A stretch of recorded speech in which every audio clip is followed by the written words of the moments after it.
Makeup করেছে বলে এত হাসি, বলছে যে আমি নিজেকে চিনতেই পারছি না, কি সুন্দর লাগছে আমাকে বলে তখন থেকে হেসেই যাচ্ছে। দেখো তোমরা ভিডিওটা পুরোটা। Hello friends, welcome back to my channel. আমি আবার চলে এসেছি আজকে একটা পার্টি মেকআপ নিয়ে। তো এই ক্লায়েন্টটার দেখো মুখের মধ্যে কিন্তু অনেকটা প্রবলেম রয়েছে, তো তার মধ্যে আমি খুব কম টাইমের মধ্যে মেকআপটা করব। পেছন দিকে ঋতিকা হেয়ারস্টাইল করছে, স্ট্রেটনিং করছে টেম্পোরারি, আর আমি ওর বেসটা করব। তো আজকে আমি একটা সপারেলের প্যালেট থেকে দেখো একটা অরেঞ্জ কালার নিয়েছি, কেননা ওর স্কিনের মধ্যে এক ধরনের প্রবলেম রয়েছে। সেটা অনেকেই হয়তো জানো যে এক ধরনের ক্রিম মাখলে পরে স্কিনটা পুরো চামড়াটা পাতলা হয়ে যাওয়ার পর মুখের পুরো শিরাগুলো দেখা যায়। ওর স্কিনে কিন্তু সেই প্রবলেমটা রয়েছে। ওর কিন্তু স্কিনটা খুব পাতলা, মুখের প্রত্যেকটা শিরা দেখা যাচ্ছে, আর মুখের কিন্তু দুটো গাল প্রচণ্ড লাল ওর হয়ে থাকে। সে দিন হোক রাত হোক সবসময় কিন্তু ওর ওই গালের দুটো সাইড লাল হয়ে থাকে, আর স্কিনে কিন্তু অনেকটাই প্রবলেম রয়েছে। আমি একটা অরেঞ্জ কালার দিয়ে স্কিনটাকে প্রথমে ওই পিগমেন্টটাকে ঢেকে নিয়েছি, তারপরে কিন্তু ঠিক ওর স্কিন শেডেই ওইটাকে দিয়ে আমি কিন্তু স্কিনটাকে ঠিক করে সেট করে নিয়েছি। এবার আমি একটা সপারেলের প্যালেট থেকে সপারেলের একটা ফাউন্ডেশন নিয়েছি, সেটা কিন্তু ও স্কিন হিসাবে আমি ও স্কিনের মধ্যে বেসটা করে নিচ্ছি। তো তোমরা দেখলে বুঝতেই পারবে কিন্তু যে অরেঞ্জ কালারটা কিন্তু দেখো এখানে পুরো হাইট হয়ে গেছে। হট করে তোমরা ভাবে যে অরেঞ্জ কালারটা দিয়েছে মুখটা কেমন লাগছে, কিন্তু দেখো এখানে কিন্তু অরেঞ্জ কালারটা বোঝাই যাচ্ছে না।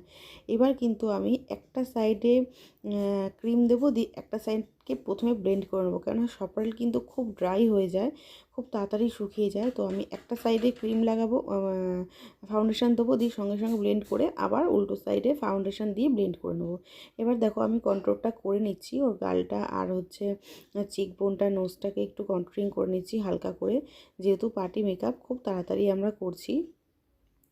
তো তোমরা কিন্তু কন্ট্রোলটা করবে যখন, তখন কিন্তু যেইখানে প্রোডাক্টটা লাগাবে ঠিক সেইখানেই ব্লেন্ডটা করবে, পুরো ছড়িয়ে দেবে না। দেখো কন্ট্রোলিং করার পর আমি হালকা করে একটা লিকুইড ব্লাশ দিয়ে দিচ্ছি। এখানেই দেখো স্কিনটা কত গ্লো করছে। এবার ব্লাশটা দিয়ে আমি একটা ব্লাশটাকে ডাব্লিউ শেপ দেবো, কারণ আমি নাকের কাছেও ব্লাশটা দেবো। তো ব্লাশটাকে এমনভাবে তোমরা দেবে যাতে একটা ডাব্লিউ শেপ হয়, তাহলে কিন্তু দেখতে খুব ভালো লাগে। তো আমি দেখো ব্লাশটা করে নিয়েছি। ব্লাশটা দিয়ে তোমরা হালকা হালকা করে যেই জায়গাতে ব্লাশটা আমরা দিচ্ছি সেই জায়গাতেই ব্লেন্ডটা করবে, তাহলে কিন্তু চারিদিক ছড়াবে না, আর খুব সফট হ্যান্ড দিয়ে করবে। দেখো আমি কিন্তু খুব হালকাভাবে করছি, আর ব্লাশটা কিন্তু দেখো আমি নাকের কাছে নিয়ে গেছি। এবার কিন্তু আমি একটু পাউডার লাগিয়ে দিচ্ছি। এখানে কিন্তু একটা ফরএভার 52 ট্রান্সলুসেন্ট পাউডার ছিল, আমি সেটা দিয়ে সেট করে নিয়েছি। এবার আমি একটা আই ম্যাজিকের প্যালেট থেকে একটু আই মেকআপটা করে নেব। একটা ব্রাউন কালার নিয়েছি, নিয়ে ওপরটাকে একটুখানি বেসটা করে আমি আবার ওর একটা পিঙ্ক কালারের শেড নিয়ে আই মেকআপটা করে নিয়ে আমি দেখো লাইনারটা লাগিয়ে দিয়েছি। এবার লিপস্টিকটা লাগানো আমার মোটামুটি হয়েই গেছে। এবার আমি ল্যাশেসটা লাগিয়ে দেবো। তো তোমাদের কেমন লাগছে আমার কাজটা একটু বলো, আর মেকআপটা কেমন হয়েছে। খুব তাড়াতাড়ি কিন্তু মেকআপটা হয়েছে। তো তোমরা দেখতে পারো এর মাঝখানে কিন্তু একটা প্রবলেম হয়েছিল, দুবার কারেন্ট চলে গেছিলো, যার জন্য একটু ভিডিওটা স্কিপ হয়ে গেছে, সেটা আমি তোমাদের দেখাতে পারিনি, কেননা কারেন্ট চলে গেছিলো আমাদের এখানে, একটু প্রবলেম হচ্ছিলো। তো তার জন্য একটু ভিডিওটা একটুখানি কিছু কিছু জায়গাতে আমি দেখাতে পারিনি তোমাদেরকে। তো আমি এখানে একটা আই ম্যাজিকেরই আইল্যাশ নিয়েছি, নিয়ে আমি ল্যাশটা লাগিয়ে নিয়েছি।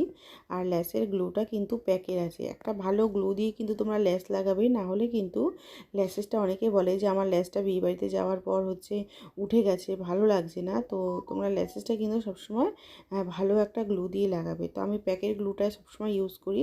তারপরে দেখো আমি একটু ব্লাশের জায়গাটাতে আবার একটা আই ম্যাজিকেরই প্যালেট থেকে একটা হালকা অরেঞ্জ কালার নিয়ে আমি কিন্তু ওর স্কিনের মধ্যে দিচ্ছি, দিয়ে একটু ব্লাশটা করে নিচ্ছি।